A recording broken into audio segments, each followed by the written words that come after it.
Hello, and welcome to today's video. Today, I want to talk about the link between nervous system dysregulation and SIBO and other different types of digestive problems. So I've been on a very long gut healing journey. I've been working on this for nearly 10 years now. And when I was in the first year or two, I heard this thing over and over again, and it couldn't make sense of it in my mind. I kept hearing people say, you need to work on your emotions, you need to work on the trauma, you need to regulate your nervous system, because if you don't do these things, you can't heal your gut problems and you'll never be able to fix SIBO. And in my head, I was just thinking, what the hell are you talking about? This sounds absolutely ridiculous. The problem is I have too much bacteria in my small intestine. The only solution is to kill these bacteria. And that was what I would just think over and over again in my mind. And I would push this other side of it away. And I'd constantly just be thinking about all of this gas, all this blowing, all this discomfort. This must be coming from gut bacteria or even from yeasts, maybe a SIFO situation. So the solution has to be, I have to kill it, I have to kill it, I have to kill it. And this did not work for me. This did not make me any progress. In fact, it actually made me 10 times worse. It turned my fairly severe constipation, 3 or 4 days without having a bowel movement, to a week to 10 days without having a bowel movement. It turned my already wavy energy levels into severe chronic fatigue syndrome and fibromyalgia, to the point where I actually became disabled and bedridden. And this also turned my mild food sensitivities, I had a little bit of gluten sensitivity, into extremely severe food sensitivities with multiple autoimmune conditions. So I went from being able to eat basically anything to a really restricted diet of 5 foods. I had full-blown histamine mast cell activation syndrome. I had arthritis in my wrists. I had Sjogren's syndromes. I had dryness in my eyes and all through my digestive system, and multiple problems from there. Connective tissue disorders. It was just a big, big mess. And I tried every single gut healing protocol. I tried all of the supplements, I tried glutamine, I tried the GAPS diet, I tried all of the different things. I'm sure you're very familiar with all of these different ideas. You can see my books here. We've got the GAPS diet, we've got metaphysical anatomy, we've got a bunch of different books about gut healing and stuff. And I just kept hearing this part about nervous system regulation. And in my head, I could never understand, how the hell does healing trauma, or how does working on my nervous system reduce these bacteria in my gut? It doesn't make any sense. So I actually understand this now, and I want to explain this to you in really simple terms so that you can understand just how much of an important part this plays in reversing chronic digestive problems, especially SIBO and SIFO-like presentations. So this all comes down to one main thing, which is that we have 2 nervous system states. We have sympathetic and parasympathetic. So our sympathetic nervous system is the nervous system that helps us adapt and respond to stress.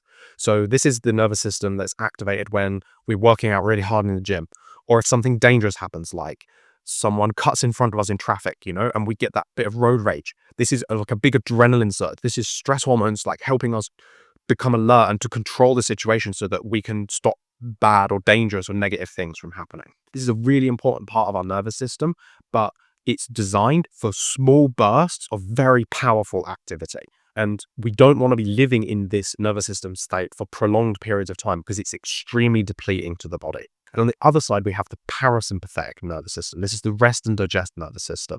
So you can associate this side of the nervous system with basically all of the functions that your body does, but you don't have to think about with your mind. So for example, when you eat food, you put food in your mouth and you have to think about chewing it. Well, to some extent, a lot of the time you could just put it in, it kind of happens automatically.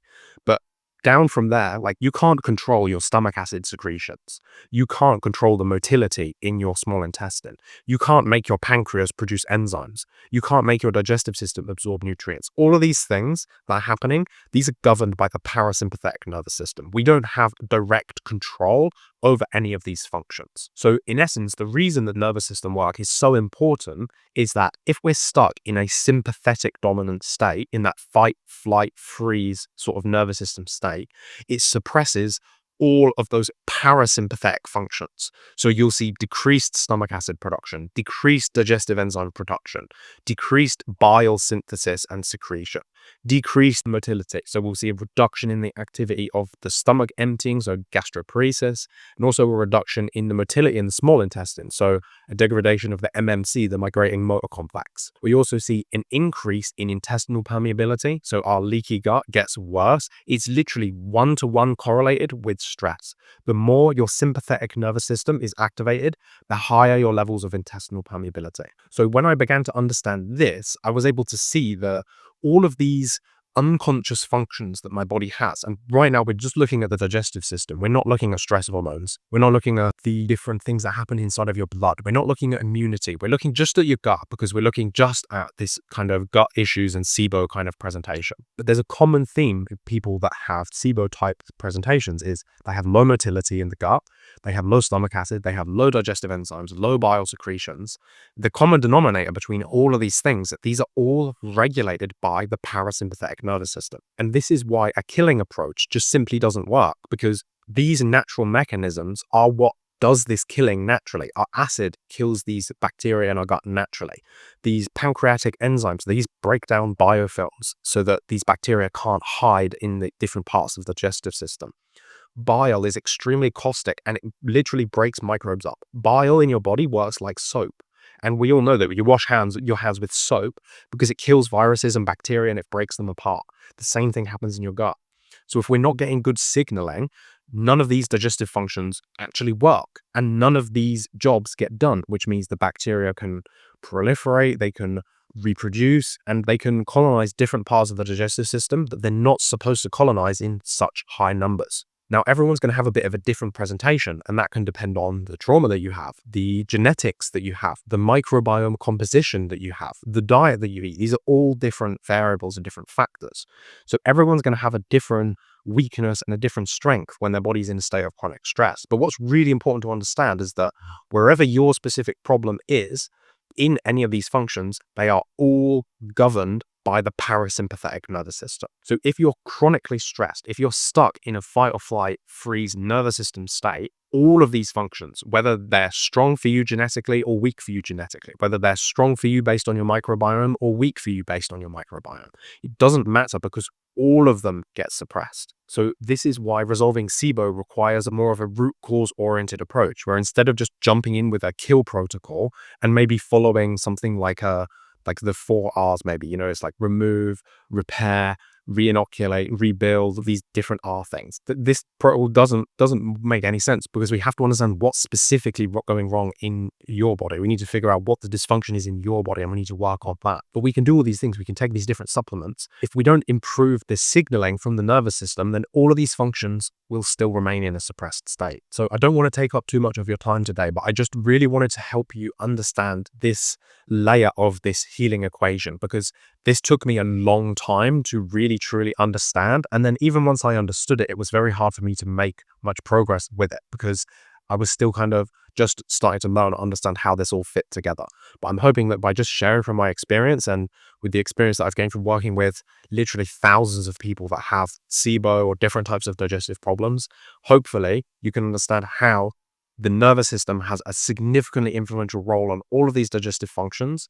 And you can take betaine HCl, you can take digestive enzymes, you can take all these different supplements that address these functions. You can even manually kill the bacteria with an antibiotic or antimicrobial herbs.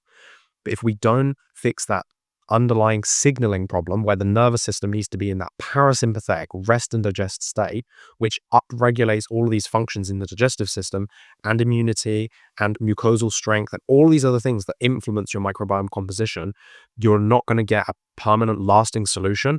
You're just going to take antimicrobials and you're going to have a very fast relapse. You're going to be dealing with the same problem again in a year or in 6 months. And actually, it will very likely be worse because one of the causes of SIBO is a reduction in the overall diversity of the microbiome. And with every killing protocol that you do, with every course of antibiotics, with every capsule of neem oil or oregano oil or of caprylic acid, every time you take one of these things, you're reducing the overall diversity of your microbiome, which makes you even more prone to SIBO flare-ups and relapses. So it's really important that we figure out the cause. And if the nervous system dysregulation is a component of this, we need to make sure that we are helping your body get into a parasympathetic dominant state so that you can have strong nerve signaling so that all of these functions can be re-enabled and they can function and work again. Like I said, with my personal experience and with that of working with thousands of others, this is the only way you get a real permanent fix. And saying permanent is even kind of a bit shallow because stress is variable. And I also think it's really important to clarify, whenever I say stress, I don't just mean like emotional stress. Sure, this is a part of it, but this can also be toxicity in your body. That's a stress. This can be a nutritional deficiency. That is a stress. This can be hormone imbalances. This is a stress. All of these different stresses suppress your parasympathetic nervous system function and create all of these problems. So it's really important that you have a thorough assessment to figure out what is actually causing chronic stress to your body. And sure, if it is the living environment that you're in, you need to change the living environment. If it's a relationship, you need to change the relationship. If it's what you're doing for your job or your career, then you need to change that. But it can also be things inside of your body. It can be physiological stressors. It can be chronic, like a neck injury, a whiplash injury, or car accident or something is very, very common because your nerves all signal through your neck, So we need to investigate what is the cause, but we also have to make sure that we have a good parasympathetic signaling if we want to find a lasting resolution to these types of problems. If you'd like my help to take a little bit of a deeper step into this in a more personalized way, you'd be very welcome to shoot me an email to my email support@williamdickinson.co.uk. We can look at arranging a consultation so I can take a deeper dive into this and help you figure out your personal situation. And if you have any other questions or any other little things you want to comment or let other people that are watching know, please do feel free to leave me a comment in the section below. I'd be really interested to hear from you, and I'd be really interested to get your take on my opinion on this, because I know SIBO, SIFO, and chronic gut issues can be extremely frustrating, especially when you feel like you make some progress and then you regress back to where you were. And usually that's because the nervous system isn't really working on your side. If you want me to take a personal look, shoot me an email. If you have any questions, make sure you leave me them below. That's everything for me today. Take care. I'll see you in the next one.